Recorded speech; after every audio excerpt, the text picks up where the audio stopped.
Que je connais mieux chaque nuit davantage. Quoi? Doit-on rester stoïque face aux écrits de Marc Aurèle? 3 fois oui. Par ailleurs, évitons d'avaler de travers les préceptes du bel empereur. Avoir le hoquet serait inconvenant. Puisque tout est vent depuis que le temps est sable, puisque tout se transforme à gogo dans les entrailles du grand tout, qui n'est qu'un impadis de la panse du très grand tout, lui-même excroissance de la bedaine du très très grand tout, et ainsi de suite jusqu'à l'incommensurable, jusqu'à la colique. Ne craignons plus de prendre des vessies pour des lanternes ou des assentiments pour des consentements. Buvons plus sec et sans broncher cette huile de foie de morue surannée, puis filons au cabinet afin de rendre à César ce qui lui appartient et basta. Je suis parmi vous et cela me suffit. Poste restante. Sachez que l'ennemi de grandes manœuvres métaphysiques, je pousse mon identité vers la sortie. Je la mets à la porte à coups de pied dans le derrière. Je la bannis de mon froc. Je la flanque loin, très loin, au-delà des pôles, chez les hyperboréens, aux antipodes de la revoyure, à l'éouste du balai. Face aux monades sonnantes et trébuchantes, je dois être seul et épluché, débarrassé de mon stuc, sans lisière ni confins, débordant de partout, impérativement hors de moi. La luxuriance des déserts ne se révèle qu'à ce prix. À bon entendeur, salut. Sachez aussi qu'après un tel effeuillage, c'est une gageure de la reprendre au facteur. L'euro tue l'amour. J'avoue, j'ai manqué à la bienséance en proposant à Ophélie, un soir d'été, une banane contre une pipe, derrière l'église. Heureusement pour moi, elle accepta sans broncher l'échange, puisqu'il ne s'agissait pas, au bout du compte, de la transformation d'un sujet en objet par l'entremise d'une devise. Promenade. Jouir de son reste, voilà un consensus fort intéressant. J'entends par reste l'exutoire d'où s'épanchent des torrents de glu, le paraclet.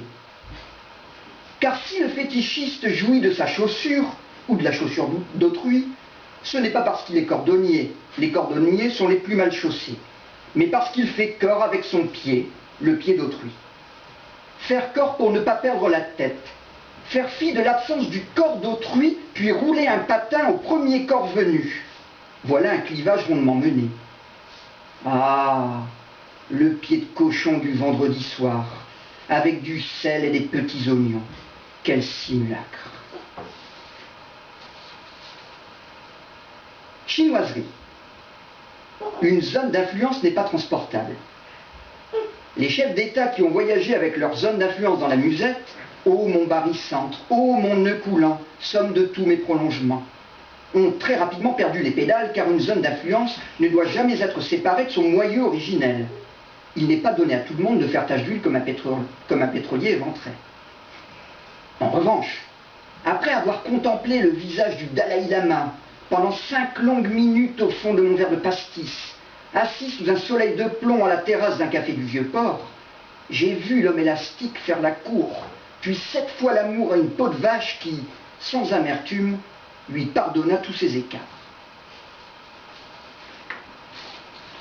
Fantasme de cul de jatte.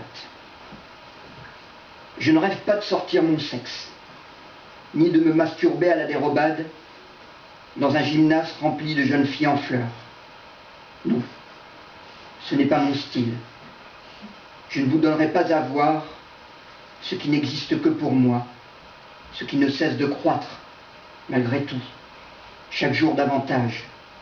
Mais puisque ce soir, j'ai perdu tout espoir de recouvrer la gravité, ma terre promise. Allez hop, demain j'enlève le bas.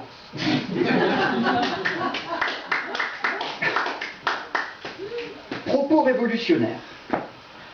On ne perd jamais totalement la boule lorsqu'on perd la tête. Les illuminés peuvent perdre jusqu'à 9/10 de leur entendement lors d'une apparition divine, mais pas plus.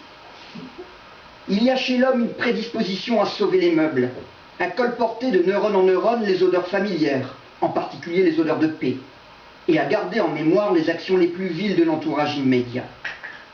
Quoi qu'il fasse, il s'accroche chaque jour davantage à son intime conviction et dada, il passe à table. Le détachement est une vue de l'esprit, disait Guillotin, et il avait 1000 fois raison. L'être humain est un bourgeois qui ne s'ignore pas, qui ne peut s'ignorer. Le décapité est le véritable homme libre.